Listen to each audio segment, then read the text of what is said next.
Yang ji jimbur zuzdan nimi zhang zone munum jimbur nga gyata bakar dargan zando shirmarto. Tumba dikje jan la ki sham tsar mechan rawar seringi zhang kamsa jawar tukji shan la yi larma. Jime panzo jala sara de gongje topan pawar shinji lo, gongje topan pawar shinji lo, gongje topan pawar shinji. The Dharma, infinitely profound and subtle, is rarely encountered in eons. Now we can hear and follow it. May we realize the Tathagata's meaning. In order to liberate all sentient beings, please generate bodhicitta before today's teaching. There was supposed to be a class yesterday, but something came up unexpectedly. So, I simply did not have enough time available to give a lecture. Normally, I very rarely ever miss class under any circumstances, but yesterday was in particular a special case. There's another class scheduled for tomorrow. There are typically no classes held on Saturday or Sunday. It'll be the same as usual next week. The classes should start from Monday. I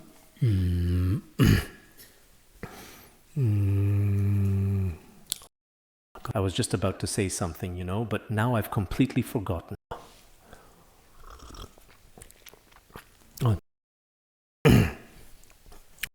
Right now, we're discussing the Sutra of Great Liberation.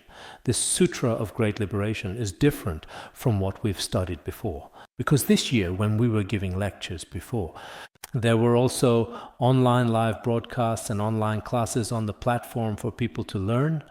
But now, Jibei website has already shut down and ceased all operations. So there are no more live broadcasts and no more online classes either anywhere. Here at Lorong Gar, there are only a very small number of so-called technical staff, service staff, and a few other workers, some colleagues, and that's it. In total, no one else. Apart from these, there is no one else who can participate in the teaching. So for this time, the audience for the Sutra of Great Liberation will be limited to them. You could say it's very small, but that's fine too. When Mifam Rinpoche taught the adornment of the middle way, it seemed that the number of attendees was based on the 8 auspicious ones, wasn't it? So it's not necessarily required to have a lot of people attend in person. Today, it seems the men's side is doing all right, and it's the same on the women's side right now. In the future, most people will still be listening at home by themselves. Everyone should be entirely clear and certain about this. There really shouldn't be anything else that needs to be mentioned. Now let's begin discussing the Sutra of Great Liberation. Earlier, in the Sutra of Removing Obstacles and Eradicating Sins, I cited a scriptural proof. I'm not sure if everyone remembers it at the time. Those who uphold the Buddha's name for countless eons will be freed from the sins of birth and death and swiftly attain Buddhahood.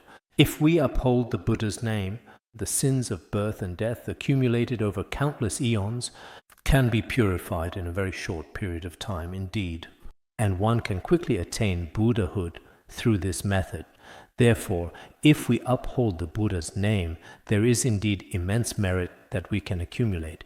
Usually, we habitually recite some of the Buddha's names in our daily lives. Of course, some people may only know how to simply recite the names of Amitabha Buddha, Medicine Buddha, and Akshobhya Buddha, just a few of the Buddhas in their daily practice. With so many Buddha names, for many people this might be for the very first time encountering or coming across them. In this case, some people might wonder, why are there so many Buddhas? Actually, just as we discussed earlier, our understanding of the world and its true nature is not very deep at the present moment. And it's not just the Buddha's world. It also includes the world of our universe. We don't know much about it or how it came to be. So in the past, before we studied the sutras, we simply didn't know these aspects of reality. Some Buddhists with a foundation in Buddhism, they understand this more clearly. There are countless Buddhas and countless Bodhisattvas in the world. Just as sentient beings are also innumerable and boundless. In fact, Buddhas are also innumerable and boundless. So, what is the benefit of having so many Buddhas? Actually, there are benefits, and everyone should know this. If the Buddha were only the supreme and unsurpassed one, the ones we often hear about, like Medicine Buddha and Amitabha Buddha, and as for Bodhisattvas, the 8 great Bodhisattvas, such as Manjushri Bodhisattva, Ksitigarbha Bodhisattva, and so on, then in that case it might be almost impossible for us in the future to attain the state of Buddhahood or Bodhisattvahood ourselves. Because the Buddha is so supreme and unattainable, we simply have no way to reach such heights. But if in the entire world, whether in the future, the past or the present, if there are so many Buddhas, then in fact sentient beings through study and practice do have this opportunity. It's like in the world there are many people who are employed, and those who are currently unemployed also have the chance to find employment in the future. If the group of employed people were very small, then perhaps the others would truly have no hope at all. Therefore, in some scriptures it is clearly said that there are as many Buddhas as the countless sands of the Ganges River. The reason for this is simply that it gives sentient beings the opportunity to achieve enlightenment. We also often say that every sentient being possesses Buddha nature and can become a Buddha. If sentient beings can become Buddhas, then since sentient beings are limitless, Buddhas are also limitless. This is reasonable. However, some scriptures say that Buddhas are extremely rare. For example, that it is difficult for a Buddha to appear in the world, and use metaphors like as fleeting as the Udumbara flower, a phrase that emphasizes rarity and transience. In this regard, it is indeed the case in the world that, although there are many Buddhas, not everyone possesses the karmic connection, and encountering the Dharma is truly not easy. This is speaking from this perspective. So all of us should also definitely need to approach the study of Buddhism with a systematic approach to learning. Nowadays, many people just read 1 or 2 books or simply take refuge and consider themselves Buddhists. But in reality, the vast and boundless teachings of Buddhism are not truly or fully understood. In this case, with only a very superficial understanding, it is actually quite difficult, if not nearly impossible, to truly fathom the vast, infinite ocean of profound Buddhist wisdom. There is a certain level of difficulty. Therefore, broad and extensive learning is extremely important. Next, let us continue discussing the names of the Buddhas. At this particular point, we are currently talking about the names of the Buddhas of the past. In fact, regarding the Buddhas of the past that we mentioned earlier, it is worth noting that some of these Buddhas are actually discussed in the Lotus Sutra. This was also mentioned previously. And now, at this particular point in time, what we are currently discussing are the Buddha names that are mentioned in the Infinite Life Sutra. However, each version of the Infinite Life Sutra is different. Previously, we talked about the version translated by Bodhiruchi. In the version translated by Bodhiruchi, what we are currently discussing is the section from the 100 billion Dipamkara Buddha down to the Buddha of freedom. Originally, there are 54 Buddhas in this section of the sutra that we study, but these 54 Buddhas are not included in Bodhiruchi's version of the text. They are present in the version translated by Kangsen Hui. When you have the opportunity to consult the text, you'll find that all 54 Buddhas are listed in Kangsen Hui's version. Of course, these 54 Buddhas, as you will see, are all included in our current version as well when we study it. So everyone should be clear about this matter we are discussing. You should understand this process and the differences between the versions of the sutra. As for these Buddhas mentioned in the Infinite Life Sutra, in Kangsen Hui's translation, not every name at the end has the word Buddha added to it. But in fact, they all refer to Buddhas. For example, specifically, we have the Bodhi flower Buddha for Bodhi flower. The word Buddha is not explicitly added at the end, but in some cases it is occasionally added. Now we are specifically talking about the Buddha names that come from the Infinite Life Sutra. As for the translation of these Buddha names, basically, except for a very few characters, they are mostly the same. Actually, to be completely honest, explaining the Buddha names is not very easy for me either, to be frank. And for you listening, maybe some people, for those who are not familiar with the Buddha names that we mention in the sutra, there might be all kinds of wrong views and various different opinions about these names. This is possible. But no matter what, in any case, since we are studying this sutra, everyone should have a comprehensive understanding as well. And when we discuss it further below, I've also made quite a few comparisons here. Although time is tight, I will do my best to compare the Tibetan version, the Dunhuang edition, as well as other important, related, and sacred scriptures. I've made some comparisons among these, and when we go over them, I'll carefully explain them to everyone, for everyone to understand. On one hand, this is actually a study of the Buddha names looking at how they appear in different scriptures and how their names differ and are presented. But in reality, for our practice and recitation, there are no obstacles at all. No matter which Buddha name you recite, there is merit in it. There's really no issue at all. For example, when it comes to a person, they can also have different names. There is a lay name and a monastic name. As for the monastic name, one teacher might give them a name, another teacher might give them a different name. And sometimes they might even give themselves a name. It's absolutely fine to have different names for yourself. All of them can represent the same person. For example, my name is Sodargye and also Dargye in different ways of saying it. Sometimes it's Suoda, sometimes it's Sodargye when people refer to me. Sometimes some people even call me Jidasuo as another variation. Usually when we go to some schools, all of the people in those schools, when they don't know me very well, every time they mention me in their conversation, they say Jidasuo. There are also cases like Jisuoda when people refer to me. So I think I just know when they say Jidasuo or any variation of it, yes, that's me. I give that kind of response. Once in a school there was a female professor, and as she was looking at me, our deep Bugidaso that we mention here, because Khenpo is considered to be especially deep, Bugidaso introduced me like this while looking at me. Then I nodded just like this. So sometimes we also mispronounce the name of the people. It's okay. I think the Buddha's name is Buddha is wiser and more compassionate. He'll understand, right? So when I was reading, sometimes I don't pronounce it so accurately in my recitation of the name, but I think Buddha would nod and accept it. For example, if I mispronounce Shui Yue Guang Buddha or get it wrong and say Yue Shui Guang Buddha instead, the Buddha would just nod. He would think, this person recites so poorly. But he would still be able to understand me, even if I say it wrong. Next, let's continue. Namo Clear Moon Buddha. As for this clear moon Buddha that we have here, some scriptures say, he is an Eastern Buddha. Yueming Buddha instructed his Bodhisattva to travel to our Saha world.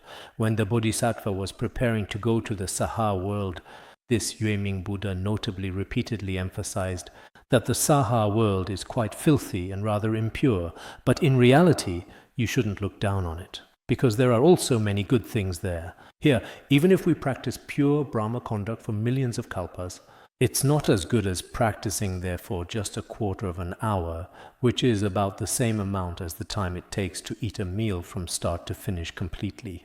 If you practice pure Brahma conduct for even a short time there, the merit is immense, and so on. Also, in some Buddhist scriptures regarding this clear moon Buddha that is mentioned here, when many Buddhas first generated bodhicitta for the very first time in their lives, clear moon Buddha aspired to create a pure Buddha land.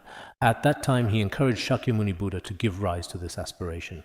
Shakyamuni Buddha then generated bodhicitta and vowed to guide sentient beings in the impure world. There are such accounts. So he is also, without a doubt, a truly remarkable Buddha. Of course, all Buddhas are certainly remarkable, but each Buddha has a different way of guiding sentient beings, and the Buddha lands they preside over are also different. There are distinctions between pure and impure Buddha lands.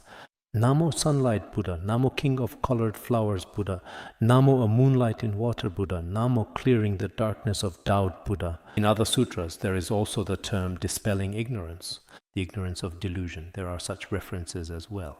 Here, darkness probably carries the same meaning that it had earlier.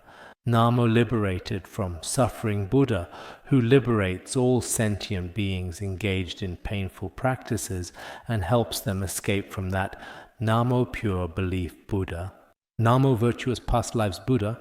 Here it should be pronounced Su, as in this context. Earlier we read it as Siu, because here it specifically refers to virtuous previous lives or past existences. That's the meaning that we have here, right? If one has virtuous past lives, then all of their previous existences were very virtuous, unlike some sentient beings among us who come from the hell realms or as animals. Their past lives were not very virtuous. And that's why this Buddha is called Virtuous Past Lives Buddha. Namo Majestic Miracle Buddha, a Buddha endowed with majestic virtue and supernatural powers.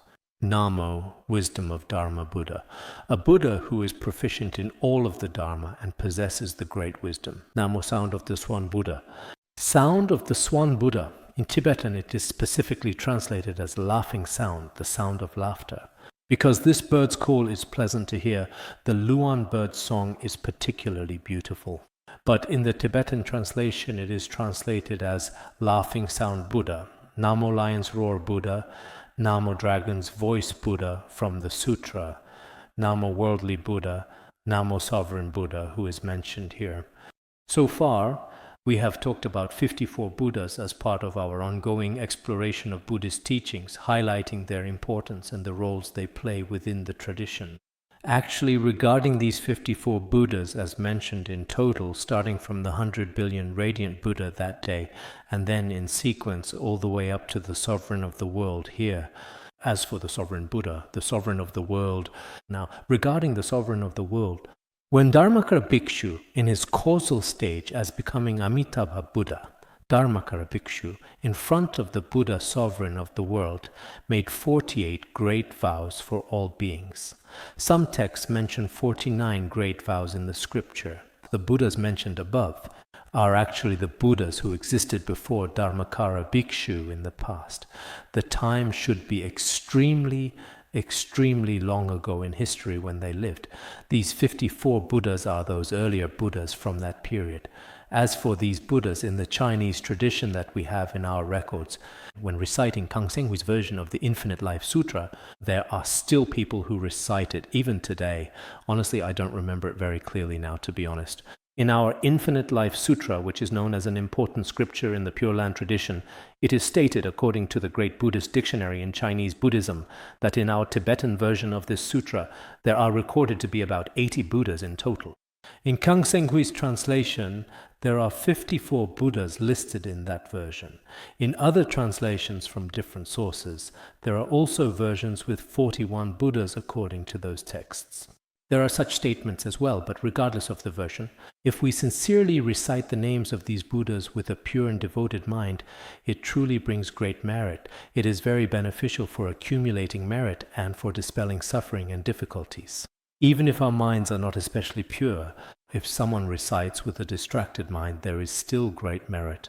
Just as it is stated in the collection of all good deeds, if someone recites the Buddha's name with a scattered mind, even until all suffering ends, their merit will be inexhaustible. In this way, suffering will be cut off, and merit will be boundless and endless for all of us. Therefore, reciting the Buddha's name is indeed very important for us in our practice. No matter which Buddha you recite, it is all very good and beneficial. Some people habitually love to recite the Buddha's name in particular, and I think this is a truly beneficial habit. You can recite just Amitabha Buddha in your daily life, or Shakyamuni Buddha, or Medicine Buddha as well, or the Sutra of the names of the Buddhas, and then the 88 Buddhas, as well as the Buddhas in the confession text of the 35 Buddhas and the 54 Buddhas. Actually, in the Han region, many people are especially fond of reciting, for example, the Buddha's name. Some of our great masters of the Pure Land School, to emphasize the importance of the Pure Land School, say reciting one Buddha's name is fine. For some, reciting one Buddha is acceptable, but not everyone is like this. So sometimes I tell everyone when Dharma teachers are giving teachings and lectures, they should be a bit more accommodating and inclusive. For example, if I'm a Dharma teacher, and I especially enjoy practicing meditation, and I ask everyone to practice meditation and not to practice anything else. Some people may be suited to this approach just like you, but others may not necessarily be. If I personally really like reciting Amitabha Buddha, and I don't have much faith in other Buddhas, and I require all my listeners to recite only Amitabha Buddha and forbid reciting any others, then for those who resonate with you, for people who have the same disposition as you, this might be reasonable. But for others it may not be the case. So as for myself perhaps, in over 30 years of teaching and giving Dharma talks, I think I have been relatively inclusive. Some people have a foundation in Vajrayana practice. Some are Pure Land, some are Chan, Zen. But I myself have not really leaned toward any particular one so far, nor have I required everyone to practice in a certain way. I have never done that. So sometimes when I listen to some Dharma teachers, it seems that just a little bit, because of their own personal preferences, they want everyone to be unified under their way of thinking. In their view, this might be reasonable for some people. But based on my experience, it may not be suitable for everyone. For example, if I particularly like a certain dish, say I like to eat pickled vegetables, or I like spicy and numbing food when I have a meal, and I require everyone to eat this without any choice at all, some people might share my taste. But as for the others, they don't dare refuse because you are the Dharma teacher. Some leaders are like this too. You all have to eat this. It's delicious. Because they themselves think it's tasty, but for others, they just say, okay, leader, I'll try it. It's delicious, it's delicious. But in their hearts, they think it's not tasty at all. But because they're concerned or afraid that the leader will be unhappy, delicious, delicious, wow, this is really so good. But deep down they're thinking, this tastes terrible. Our Buddhist teachings are the same way. If you personally really like meditation, you might say everyone should meditate. Nothing else matters. But for some people, honestly, sometimes, especially those with some reputation, some capable Dharma teachers, or when they're teaching others the Dharma, we sentient beings are truly all different. That's exactly why the Buddha taught 84,000 different Dharma doors to address this very reason. This is something everyone must understand. What sets our Buddha apart from others is that he chooses teachings based on the capacities of different sentient beings. This applies not only to our mental or spiritual aspects, but also to material things. For example, if I personally really like wearing a certain type of clothing, and I want everyone to wear this color, it might be quite difficult. This is something everyone should be clear about as well. You need to realize that you like this, but not everyone necessarily likes it too. This kind of understanding, if you can grasp it in everything you do, it will benefit both you and those around you. Including your family, everyone will understand. For example, if you like sweet things and insist everyone in your family eats sweets just because you do, that's not necessarily reasonable. Because everyone's genes are different, everyone's habits from past lives are different, and even in this life, our acquired habits are different too. So mutual understanding in this regard is important. This understanding applies not only to food and diet, but also to our thoughts and to many other aspects as well. Everyone has their own unique set of personal values. This kind of understanding is very important. So, what exactly have we talked about above so far? Just now, as we discussed a moment ago, we mentioned the 54 Buddhas described in the Infinite Life Sutra. Next, we will discuss that in many different versions of the Infinite Life Sutra, it actually talks about the 12 light Buddhas. In the sutras we've discussed before, this is also mentioned after Namo Amitabha Buddha. As for Amitabha Buddha in the Pure Land Sutras, it is Amitabha Buddha who is being discussed and referred to specifically. Amitabha Buddha has 12 different names because each name reflects a different merit of his light. The merits of his light transform sentient beings in different ways. It's like when we discuss the Infinite Life Sutra, all of the following are different names for Amitabha Buddha. Because Amitabha, the Buddha of infinite light, is said to have 12 distinct kinds of light. You could certainly put it that way. But here, they are actually separately listed as the 12 great Buddhas of the past. We will also talk about this later on, about the emanations and incarnations of hundreds of thousands of Buddhas. As for infinite light, it can appear or manifest as a single Buddha. Also, in different worlds, the emanated Buddhas of light are likewise different in their nature. This can be understood from two perspectives. So specifically, which are the 12 Buddhas of light mentioned here? The first is Namo Infinite Light Buddha. The second one is Namo Boundless Light Buddha, Namo Unobstructed Light Buddha, Namo Unequaled Light Buddha. Here, unequaled means without equal in any way. The Unequaled Light Buddha, Namo King of Flaming Light Buddha. As for the King of Flaming Light Buddha, in the Tibetan language, it is also called King of Flaming Light Buddha. In some other sutras that we have, the word light comes after, as in Flaming King Light Buddha. If you look at the 12 Buddhas here, in most of the Chinese translations we can find, it is rendered as Flaming King Light Buddha. This is the way it is translated in most cases. In Chinese texts like Praise of the Pure Land that are used, they also specifically mention the King of Flaming Light Buddha in those texts. There isn't much difference in this regard at all. There may be some differences in translation in certain places. Next are Namo Flaming Light Buddha and Namo Root of Flame Buddha. These two have already appeared earlier here in the video. although here they are present in the Tibetan version. These 2 lines are included in the Tibetan text. But in the Chinese version, they appear twice when we look at it. In the Infinite Life Sutra, from the translation, these are also not present. So following the approach of the previous Chinese versions, it's actually fine not to include them here. As for the Flaming Light Buddha and the Root of Flame Buddha, we already encountered them once in the previous lesson. In the Tibetan version, they were not present earlier. Here they are indeed included. And as for the Dunhuang manuscript, it is important to note that they are present earlier, but not here in this particular context. Although our version here matches the Tibetan text, if we follow the Dunhuang manuscript, we should place them earlier, because there's no need for so much repetition here, since we've already included this earlier, as mentioned. And if it appears in the middle of the 12 light Buddhas, it might not be necessary either. Then, the 6th Buddha is this: Namo Pure Light Buddha, Namo Joyful Light Buddha, Namo Wisdom Light Buddha, Namo Unceasing Light Buddha, Namo Inconceivable Light Buddha, Namo Inexpressible Light Buddha. Inexpressible here means beyond description by any means. This kind of light is inconceivable and very hard to describe. This is the 11th one. Then Namo Chao Riyue Guangfo, homage to the Buddha of surpassing sun and moonlight. This already makes 12 light Buddhas. These are from the Infinite Life Sutra, the 12 light Buddhas that appear in it.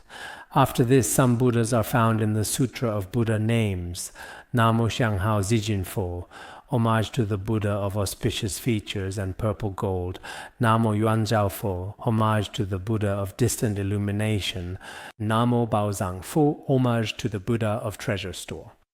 As for this Baozangfo, it should be from the Sutra of Compassionate Flowers, or perhaps from the Great Compassion Lotus Sutra, where there is one called Baozang Tathagata, Treasure Store Tathagata. In our earlier extensive biography of the Buddha, the guru of Haichen Brahmin was Baozang Tathagata, Treasure Store Tathagata, or in other translations, Bao Hai Fanzi, which means Bao Hai Brahmin, refers to a respected figure. His guru was also called Baozang Tathagata. When Shakyamuni Buddha was known as Haichen Brahmin in a previous life, he was associated with these figures. He made his aspiration in front of Baozang Tathagata. Also in the Ekotara Agama Sutra, which is regarded as an important early Buddhist scripture, this Baozang Tathagata is also mentioned by name. In fact, according to some scriptures, it is stated that reciting or hearing the name of Treasure Buddha can bring about the attainment of the 7 factors of enlightenment, knowledge of past lives, and so on, with extremely great merit. There is tremendous merit in this. Namo Buddha of Infinite Sound. The Buddha of Infinite Sound is said to be a Buddha of the southern direction. By hearing the name of this Buddha, it is believed that one's own spiritual practice will not regress. Not regressing is, I think, really very important. We need the blessings of the Buddha, the blessings of the Guru, and the blessings of the Yidam deity. Otherwise, after a period of time, your own state, faith, and diligence in all aspects might still be quite good. But after some time passes, then you slowly start to regress. In the end, you might think, oh, for a while my practice was really good. I was also a particularly diligent person, but now I am doing terribly. I am truly very disappointed in myself. For some of our practices, such as the extremely advanced patience of the unborn Dharma, it's not easy to regress from that. But for us ordinary people, it seems like we are always up and down.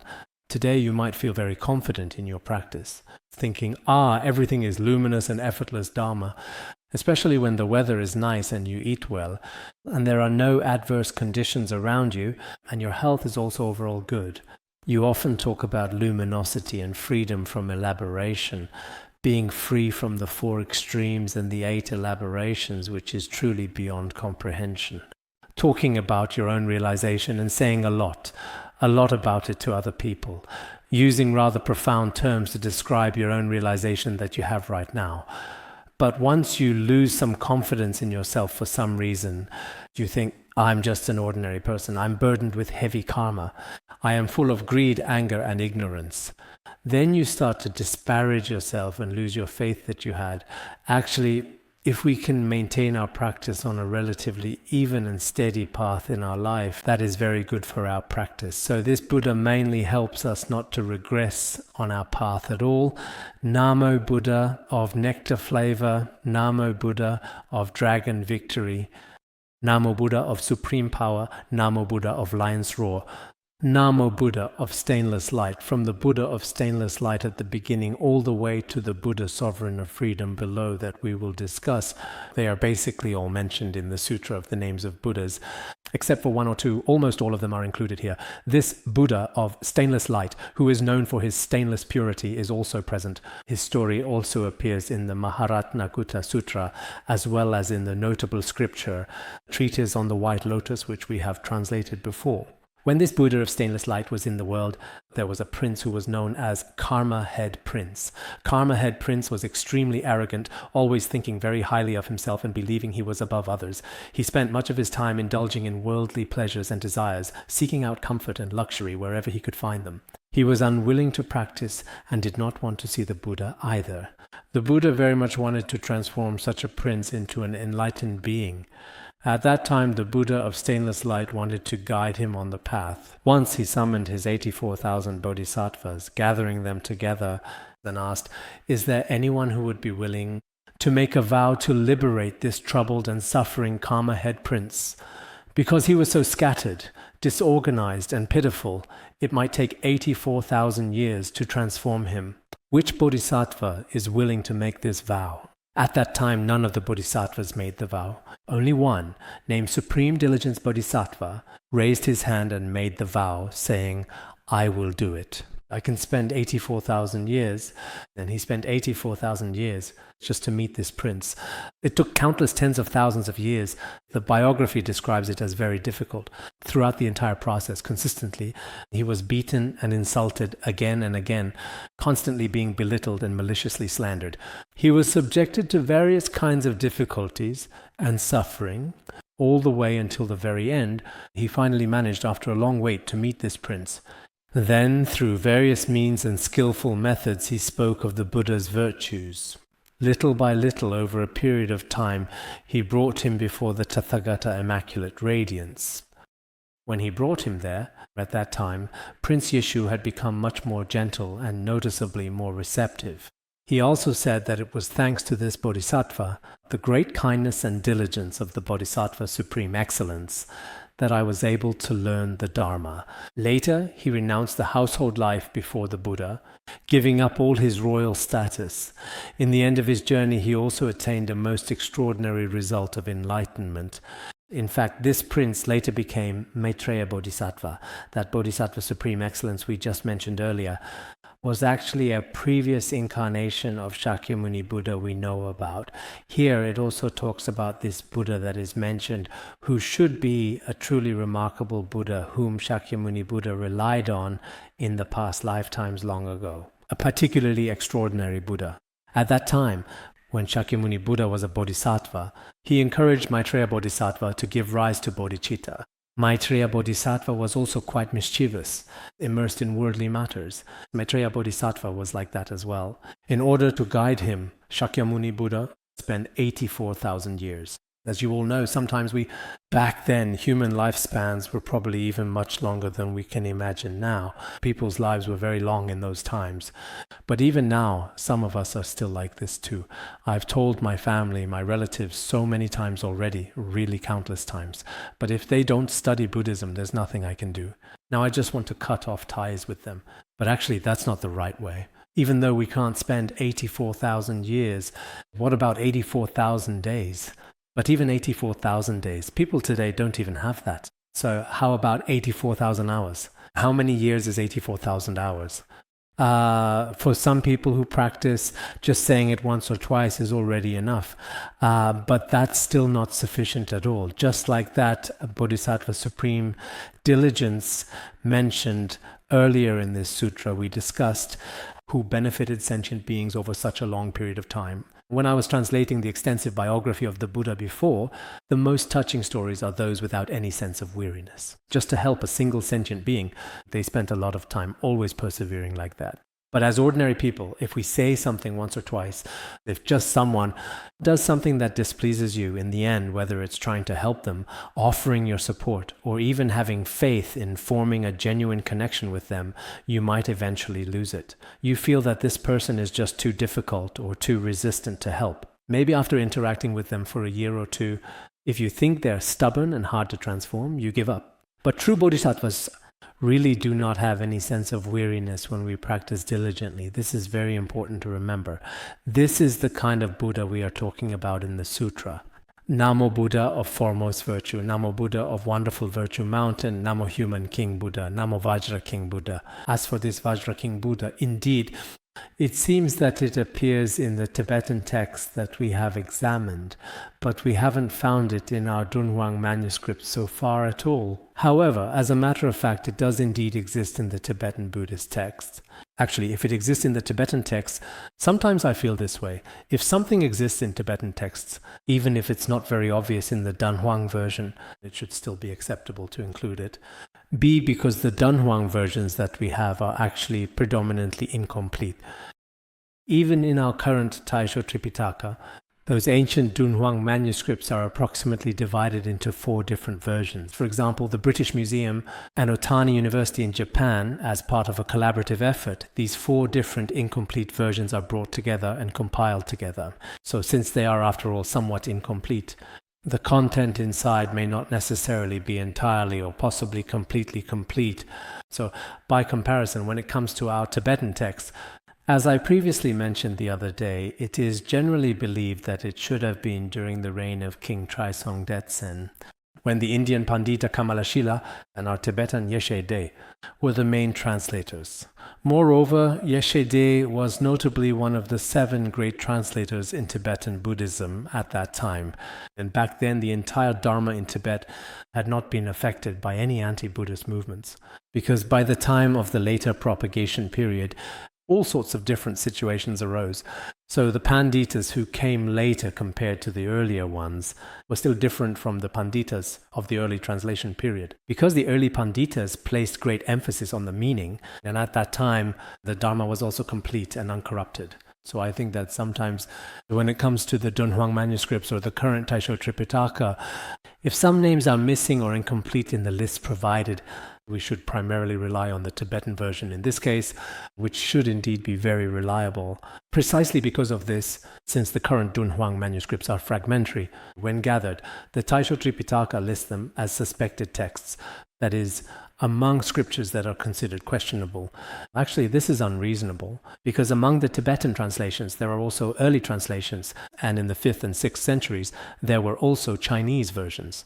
So you really have no genuine reason whatsoever to doubt them. If you classify it as a suspected text simply because you do not know the translator's background, you may be making an assumption without sufficient evidence. Then this approach is indeed very problematic. Such a practice is really not good. However, in China, some of the noted scholarly editors of the Tripitaka are not actually true Buddhists. Some are professors and researchers who take on this work, and when they do it, they rely completely and totally on their own imagination and creativity, and in addition, they themselves have no real faith. They approach it purely from an academic perspective. As they begin to make inferences and draw conclusions during that process, after all, this actually involves hundreds or even thousands of years of rich and complex history, and some things may simply be impossible to verify. In this particular regard, clearly, we strongly feel that relying solely and simply on suspected texts alone is not a reasonable, proper approach today. For example, whether it's the Tibetan Tripitaka or Tibetan treatises, regardless of whether it's the Beijing edition, the Dorje edition, or the Lhasa edition, none of them have a concept of suspected texts or suspected scriptures. This notion of suspected texts only exists in the Han region. In our Tibetan versions, and from what I've heard in other ethnic groups as well, including Pali and other languages, there is no such concept as suspected texts, because as soon as you label something as suspected, others may start to seriously doubt it later on eventually. I truly think this particular approach is unreasonable clearly today. Next, regarding the Vajra King Buddha mentioned earlier specifically, it does actually exist clearly in the ancient sacred Tibetan texts. Moreover, this Vajra King Buddha, as clearly noted and mentioned by the great wise master Jichang earlier, there is a sacred ancient text called the Maitreya Sutra's intent, specifically here. In this sutra, it is clearly stated that the last final Buddha among the 1,000 Buddhas of the past era is called the Vajra King Buddha. There is such an important explanation there.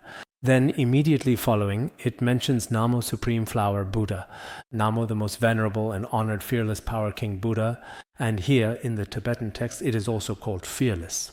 Adding to that, Namo Fearless Power King Buddha, in other Buddha named sutras, it is also fearless.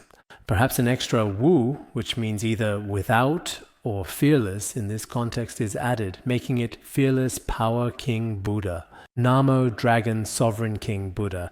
This Dragon Sovereign King Buddha, as described in Buddhist scriptures, is a significant figure. According to the Sutra of the Causes and Conditions of 1,000 Buddhas, there is a teaching that addresses the question, what was the former identity of the Dragon Sovereign King Buddha before attaining Buddhahood? There was once a bhikshu, which is a Buddhist monk. This particular bhikshu was called Longfeng Zhangyan Bhikshu, a name that specifically means Dragon Abundance Adornment Bhikshu. At that particular time, he debated with 1,000 Brahmins. These 1,000 Brahmins, they believed that their own God self was particularly great and powerful. Dragon Abundance Adornment Bhikshu. He used the profound principles of non-appearance and emptiness to debate with them skillfully. Later on, the 1,000 Brahmins thought deeply carefully. This bhikshu's arguments made a lot of sense. They asked curiously, respectfully, "Where did you obtain such a profound Dharma teaching exactly?" The bhikshu replied wisely, calmly, "All the enlightened Buddhas of the 3 times, the states they have realized are like this." Afterwards, they all took refuge in him gratefully. Those 1,000 Brahmins just mentioned later became the 1,000 Buddhas of the auspicious eon, who are revered in Buddhist tradition. As for this Dragon Abundance Adornment Bhikshu just mentioned, he later became the Buddha Longzizai Wang, Dragon Sovereign of Freedom. So, the Buddha Dragon Sovereign of Freedom and the 1,000 Buddhas of the auspicious eon had a truly remarkable and significant karmic connection in the past. Next, we now talk about Namo Shizi Yiwang Buddha, also known as the Lion Reliance King Buddha. Namo Shizi Weiguang Wang Buddha, Lion Majestic Radiance King Buddha.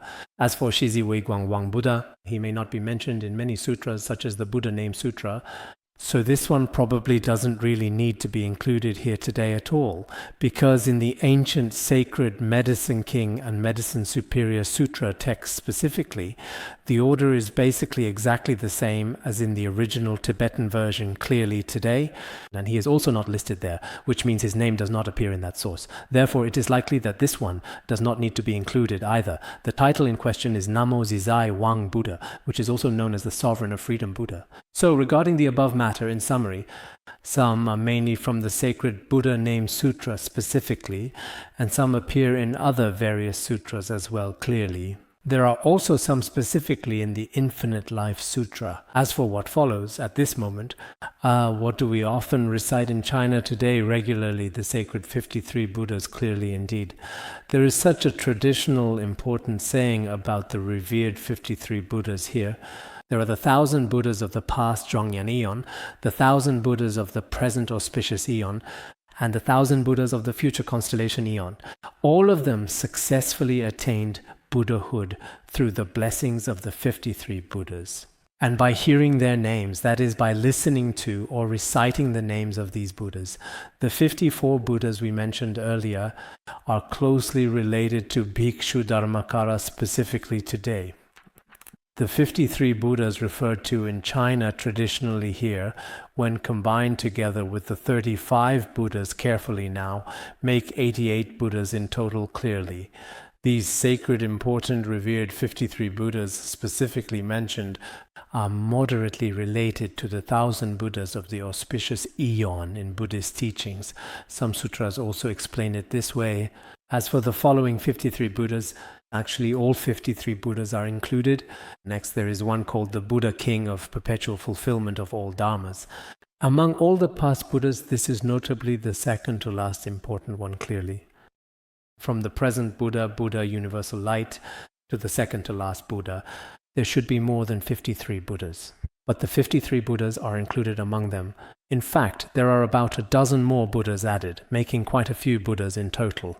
So many of the Buddha names that follow are quite familiar to those of you who often recite the names of the 53 Buddhas. As you may already know, you all know them quite well. Next, some of them are included among the 53 Buddhas. Some are outside of the 53 Buddhas. They are not among the 53 Buddhas, but there are others as well. Next, we will talk about Namo to Universal Light Buddha respectfully, Namo to Universal Radiance Buddha, Namo to Sandalwood Fragrance Light Buddha here. It seems that this particular one does not appear in the ancient Tibetan version clearly, but there is a Sandalwood Fragrance Light Buddha listed below. So among them, there is one that we need and one that we probably don't need. Namo Tamalapatra Sandalwood Fragrance Buddha, who is revered for his pure and calming presence. Namo Joyful Treasure Accumulation Buddha, who is known for his joyful nature and the accumulation of spiritual treasures. And the other day we mentioned that this is the current Buddha of Manjushri Bodhisattva. But to clarify, Tamalapatra Sandalwood Fragrance Buddha is actually a Buddha of the past. Perhaps it's just that after all the Buddha names are different.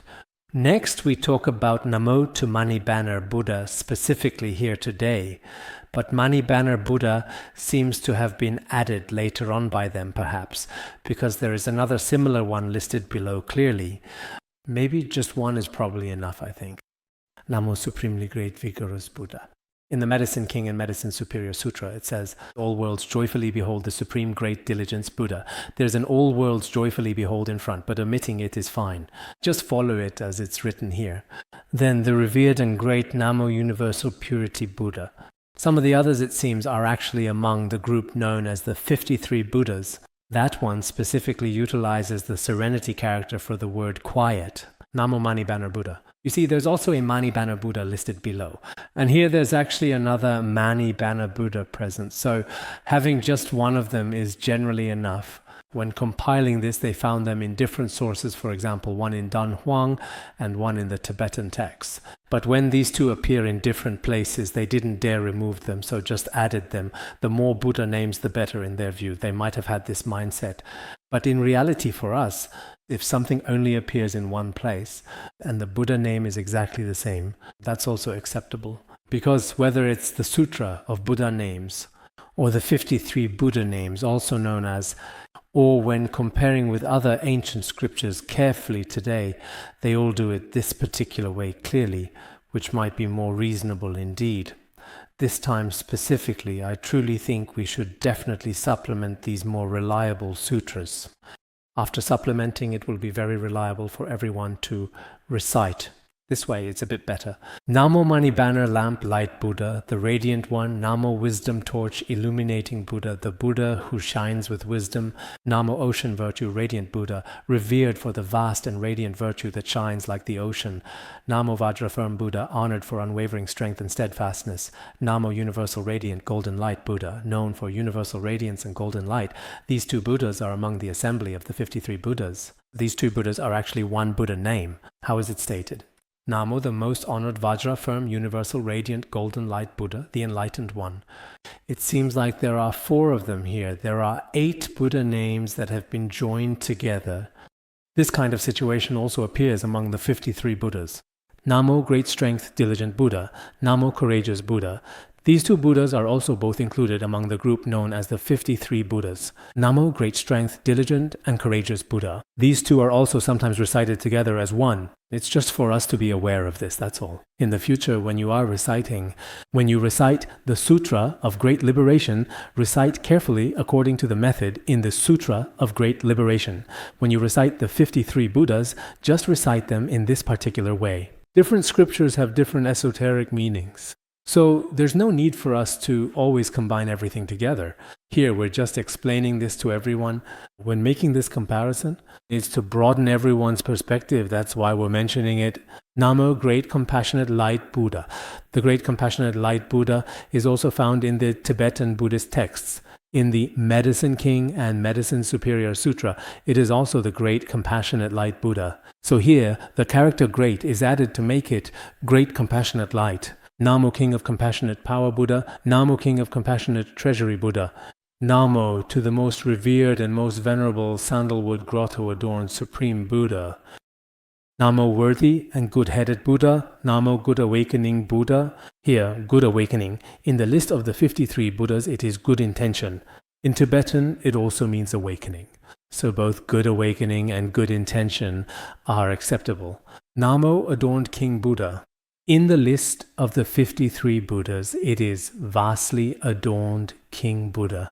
From here to the next 3 Buddhas below, it seems they are not included in the 53 Buddhas, but they should be found in the Buddha name Sutra. So what are these? Namo Golden Mountain Jeweled Canopy Buddha. Namo Golden Flower Blazing Light Appearance Buddha. Namo Great Torch Radiant Buddha. These 3 Buddhas are revered for their radiant wisdom and compassionate guidance.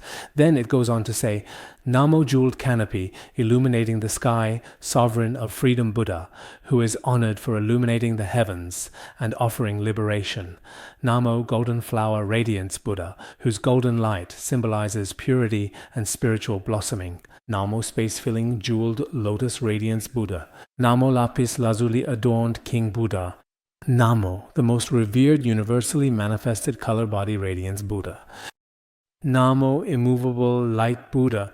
This one appears in both the Tibetan version and the list of the 53 Buddhas. Immovable wisdom, light Buddha, wisdom as in intelligence and deep knowledge. Namo Subduer of all demon kings Buddha. Namo Thousand Radiant Light Buddha. As for the Thousand Radiant Light Buddha, in the list of the 53 Buddhas from the tradition, it is called the Talented Radiant Light Buddha in that version. But in the Tibetan version, and in some other versions, it is referred to as the Thousand Radiant Light Buddha. So, using the term Thousand Radiant Light is also considered acceptable. In certain versions, it is called the Talented Radiant Light Buddha. Namo Compassionate and Wise Supreme Buddha. In the 53 Buddhas, it is called the Supreme Wisdom Buddha, but in the Tibetan version, it is also Compassionate and Wise Supreme Buddha, so there is no need to change this either. Namo Maitreya Fresh Radiance Buddha, this fresh. In the 53 Buddhas, it uses the Xian character as in immortal or sage. In the Tibetan version, it means radiance or light, so both are acceptable. Namo World Pure Radiance Buddha. This pure character in the 53 Buddhas is actually the serene or tranquil character. In the Medicine King and Medicine Superior Sutra, it is also the serene character. Namo Auspicious Serene Moon Sound Buddha. Namo Wondrous Honored Wisdom King Buddha. In the 53 Buddhas, these two are also combined into a single Buddha name. Namo Auspicious Serene Moon Sound Wondrous Honored Wisdom King Buddha. Namo Jeweled Canopy Lamp King Buddha. Please note that this particular Buddha is not included among the 53 Buddhas and therefore is not counted as part of that specific group. But in the Tibetan version, this Buddha name does appear. Namo Dragon Lineage Supreme Wisdom Honored King Buddha. This one, as we mentioned the other day, is the past Buddha name in Buddhist tradition of Manjushri Bodhisattva. Manjushri Bodhisattva became a Buddha in the past and was called Dragon Lineage Supreme Wisdom Honored King Buddha. Namo Sun and Moon Radiance Buddha. Namo Sun and Moon Pearl Radiance Buddha. Namo Wisdom Banner Supreme Adornment King Buddha. Namo Stainless Treasury Buddha. In the Danhuang version and the Tibetan version of this text, here it is called Stainless Treasury King Buddha. There is an extra king in it.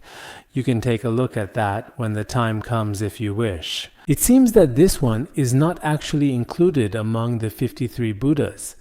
Maybe you're feeling a bit confused right now, but it's okay. It'll be over soon.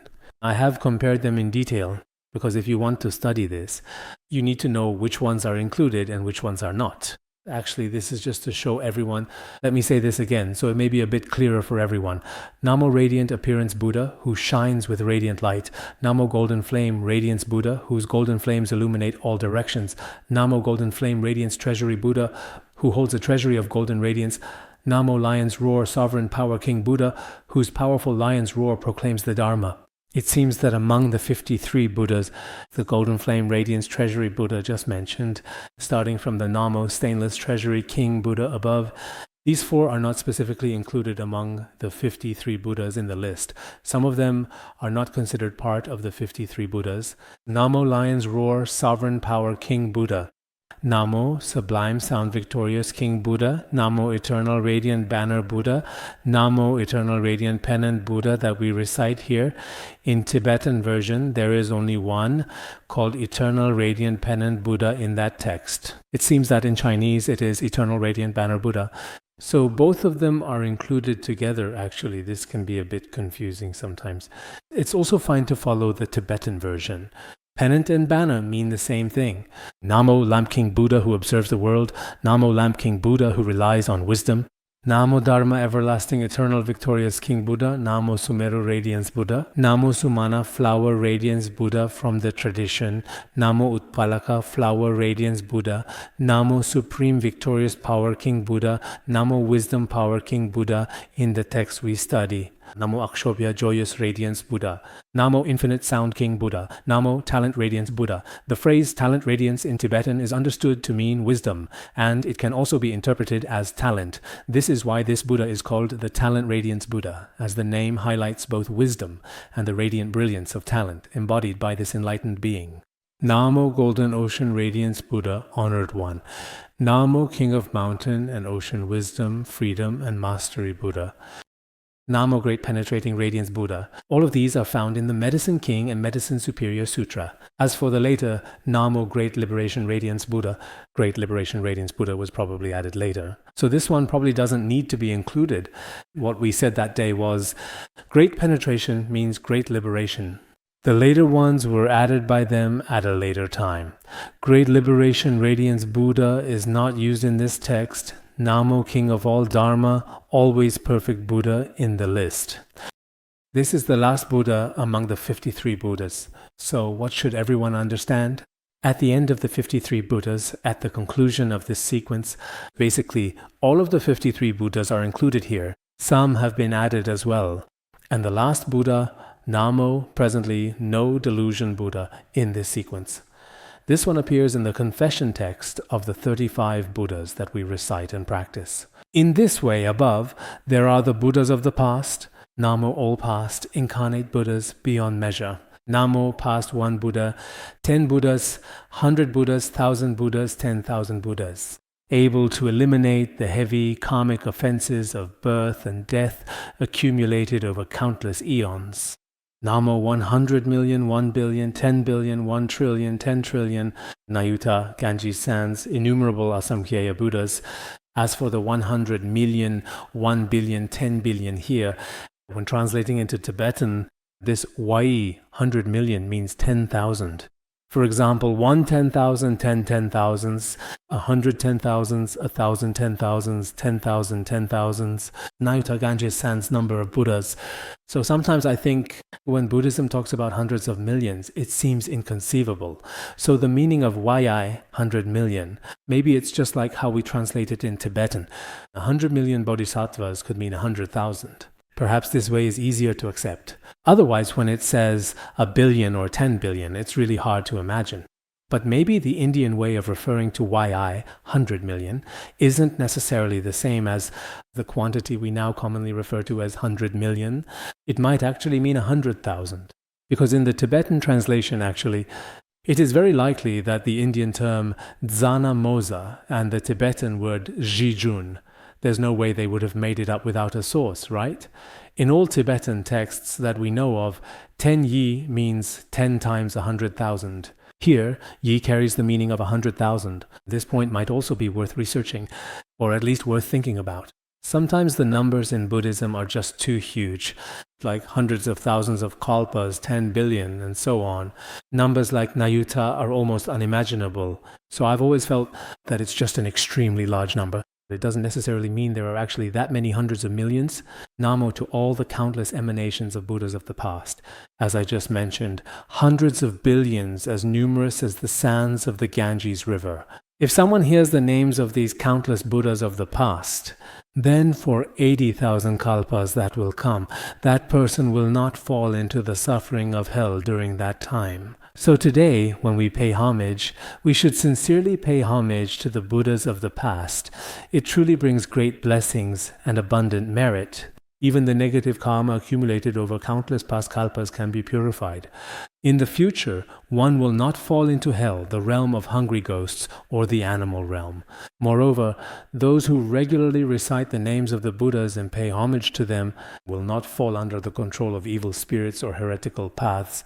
This is stated in the Sutra on removing obstacles and eliminating sins. If someone upholds the Buddha's name, then all demons and Mara, whether one is walking, standing, sitting, or lying down, will not be able to take advantage of them. If someone recites the Buddha's name, whether it's evil spirits or heretical paths, no matter if you are walking, standing, sitting, or lying down, no demons will be able to succeed against you. So in these rather degenerate and challenging times that we live in now, we really need the blessings of all the Buddhas and Bodhisattvas. Sometimes I even think that our world is truly getting worse and worse now, and at such a difficult time, we genuinely need the blessings of the Buddhas, the inner peace within our hearts, because everyone experiences suffering and times of distress in our lives. If we don't have some kind of spiritual nourishment, it really is extremely difficult. Honestly, it can be quite overwhelming. Recently, I've noticed that after the pandemic, and even during the pandemic, there were so many individuals living in poverty. When it comes to these beings, just looking at the photos makes us feel especially sorry for them. Our world today is also in many ways becoming increasingly tragic. Everyone can see this for themselves, whether it's Africa or India. In so many places now, life is truly extremely difficult for many people in the world in our current time. So, what should we do about this? Everyone, please take a look at this.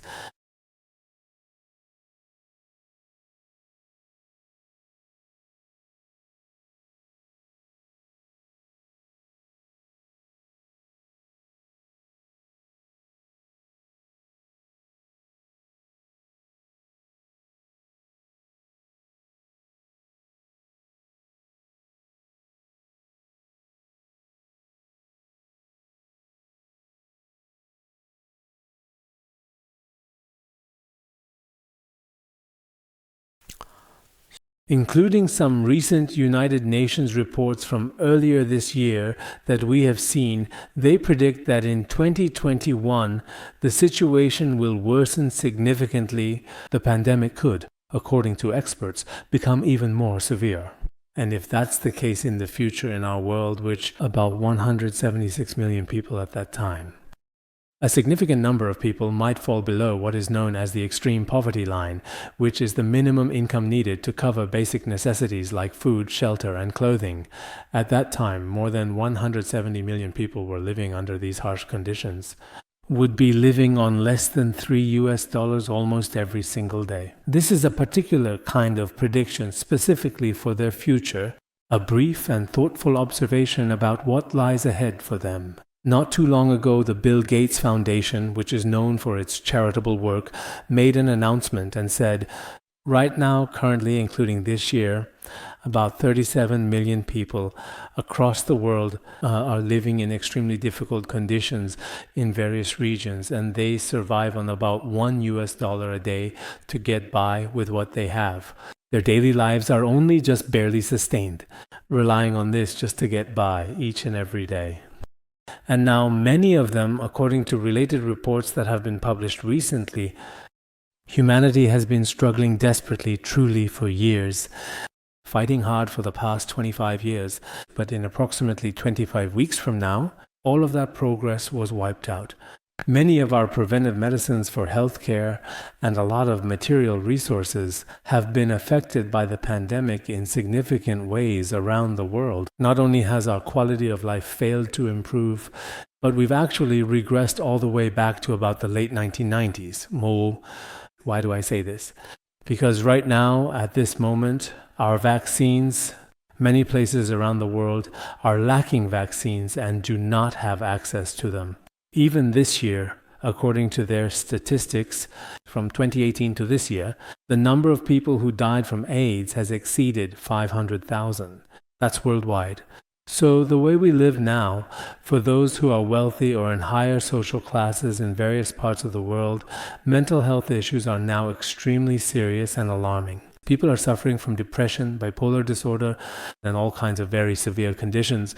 As for people in the lower social strata, whether it's their personal health, their hygiene, or their well-being, their overall living conditions are also facing many problems. Moreover, in this situation, where there is an imbalance between mental and material well-being, countries around the world have started preparing for war against each other in recent years.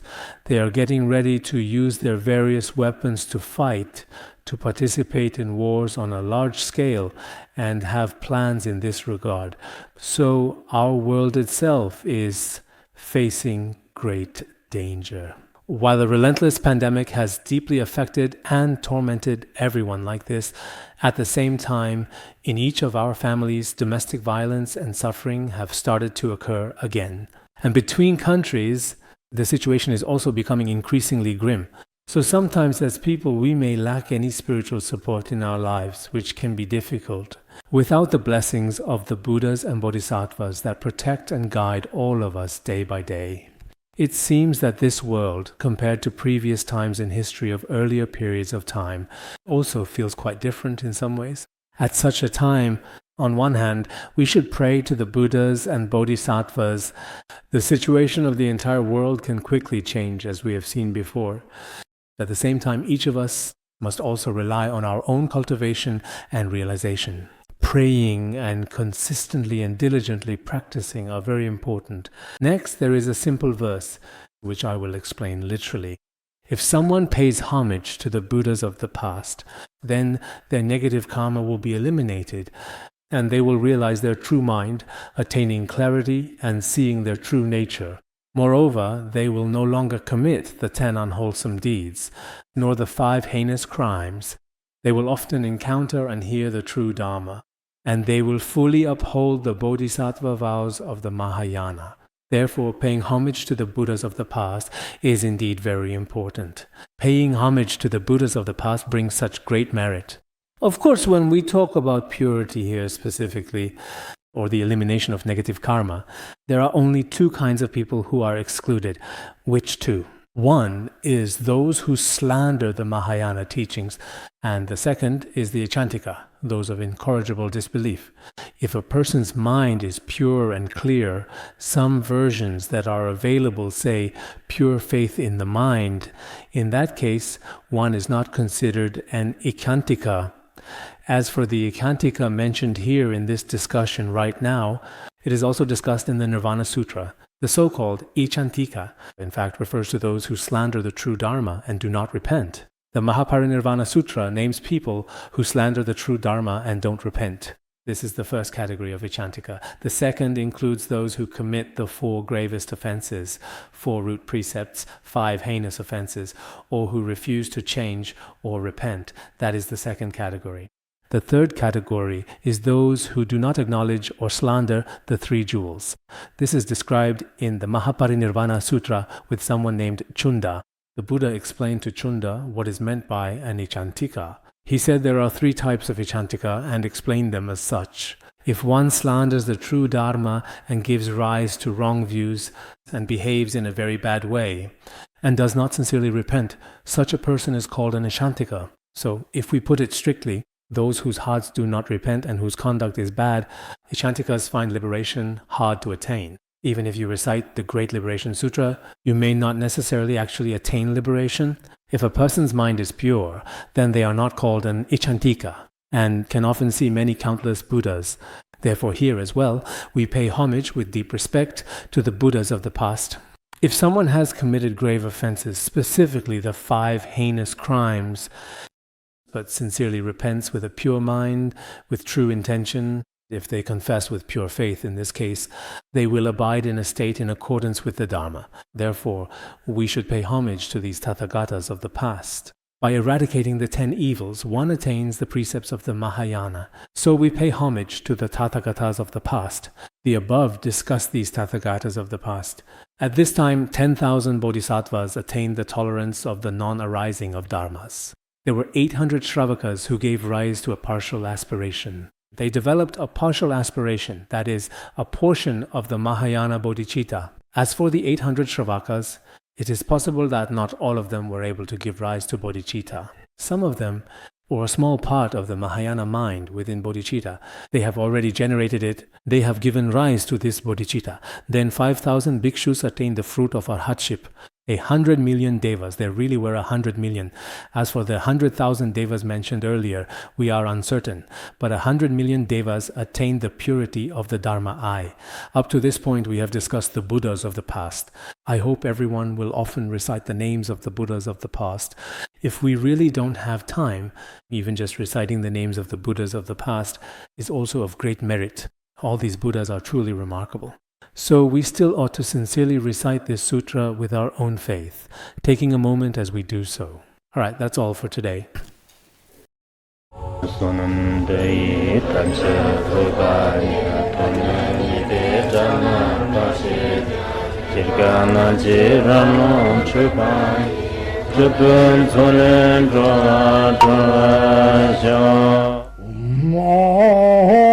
Bandharangara Badna Sodargye